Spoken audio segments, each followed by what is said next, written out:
So the first step of your reading response log is that you must read 20 minutes a night for 5 nights, or 1 hour total. So that means if you want to read 40 minutes one night, well, you just got 20 minutes to do the rest.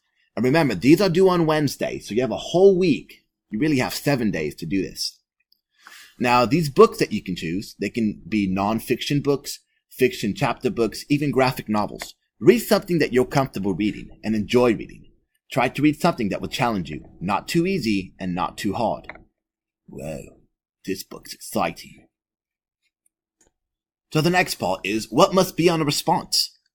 Well, make sure you write the title on top of your reading response log. For example, you would say reading response log number 5, or RRL, as you could abbreviate. Make sure your name and date is on the top right of the page. Number your entries and write the title of the book you're responding about. You set the sentence stems to start each response. And remember, each response must have 3 to 4 sentences for it to be complete.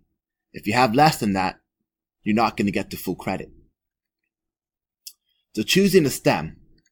Remember, we have these sentence stems here that you can locate in Google Classroom and should be glued in your reader's notebook.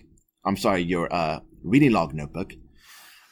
You can use, if you're reading a non-fiction book, which is this side right here, based on real things like a biography or learning about an animal or science, use the stems on the left for non-fiction.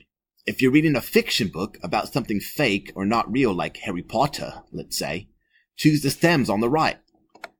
And these are all ones that can relate to something in a non-fiction book and a fiction book.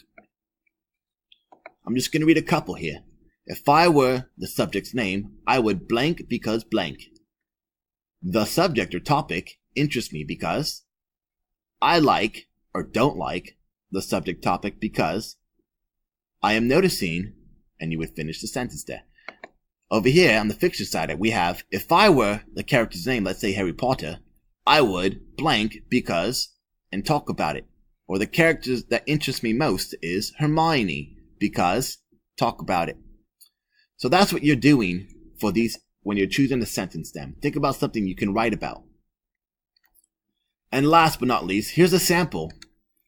So I noticed my last name and first name are up here. The date, reading response log number 5, and here's my title, Harry Potter and the Sorcerer's Stone. Here's my sentence stem I wrote in red. I can relate to this story because, and this is where I get to fill in the blanks here and write 3 to 4 sentences. I can relate to this story because I too came into my new school feeling nervous. I was scared I wasn't going to make friends and that I wouldn't know where my classes were. I'm glad he found Ron, or Harry found Ron, to help him on his first day at Hogwarts. I remember when I saw my old friends from elementary and felt relieved that they too looked confused.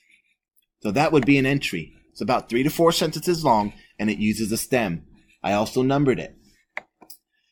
Remember that spelling doesn't really matter in this as long as we have what you do, or have your writing in there. But you can try your best. Try your best to do the spelling, but don't let it stop you from writing.